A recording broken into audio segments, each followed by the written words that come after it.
میرا نام عامر ہے اور اگر اس رات میرا دوست فہد میرے ساتھ نہ ہوتا تو شاید آج میں زندہ نہ ہوتا۔ آج بھی جب وہ رات یاد آتی ہے تو میرے جسم میں سنسنی دوڑ جاتی ہے۔ یہ تقریباً 2 سال پہلے کی بات ہے۔ میں اور میرا دوست فہد ایک شادی سے واپس آ رہے تھے۔ رات کے تقریباً 3 بج رہے تھے۔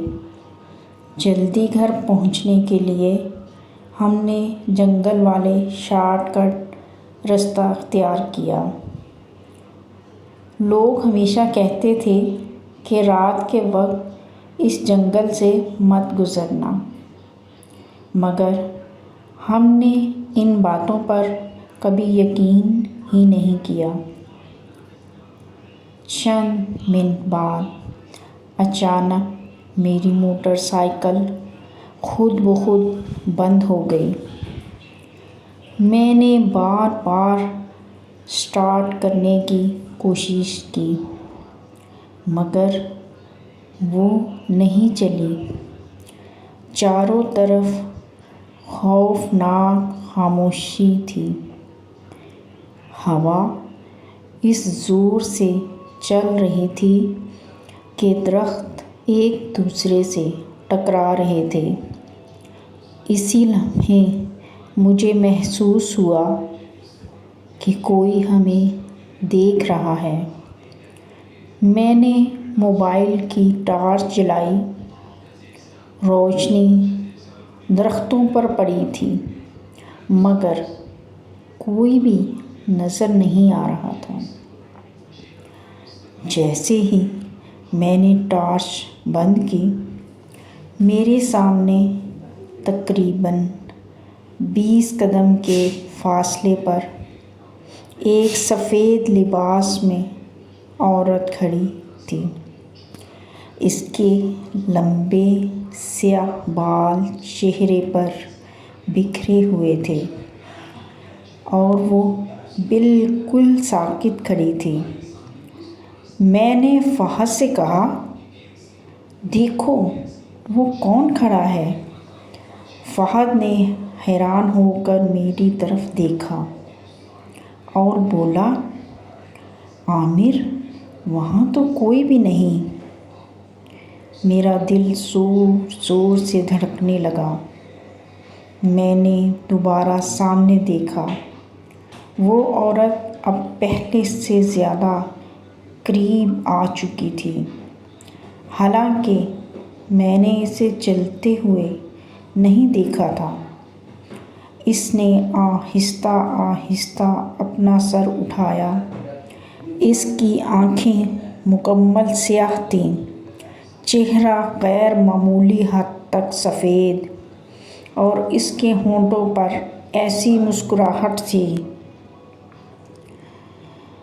جو انسان کی نہیں لگ رہی تھی۔ اچانک اس کا منہ غیر معمولی حد تک کھل گیا اور اس کے منہ سے ایک خوفناک چیخ نکلی جس سے پورا جنگل گونج اٹھا۔ میرے ہاتھ پاؤں سن ہو گئے۔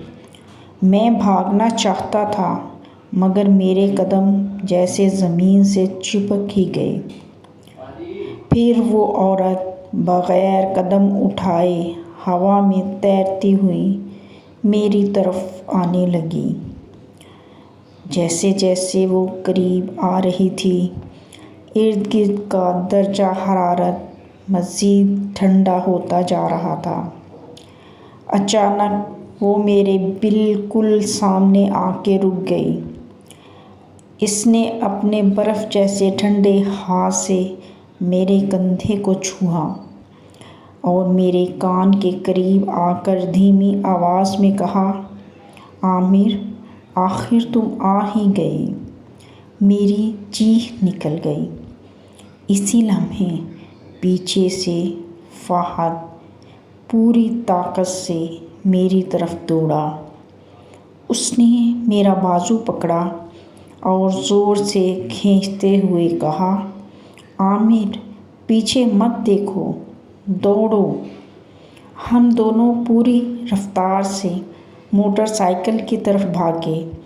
پیچھے سے ایسے لگ رہا تھا جیسے کوئی بالکل قریب دوڑ رہا ہو۔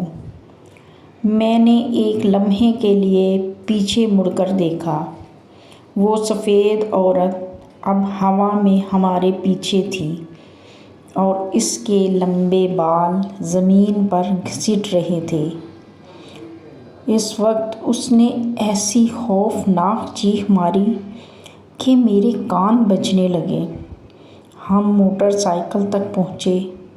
حیرت کی بات یہ تھی کہ جو موٹر سائیکل کئی منٹ سے سٹارٹ نہیں ہو رہی تھی وہ پہلی ہی کک پر چل پڑی۔ ہم نے پیچھے دیکھے بغیر وہاں سے نکلنے میں ہی عافیت سمجھی۔ گھر پہنچنے کے چند گھنٹے بعد میری طبیعت اچانک خراب ہو گئی۔ مجھے شدید بخار ہو گیا۔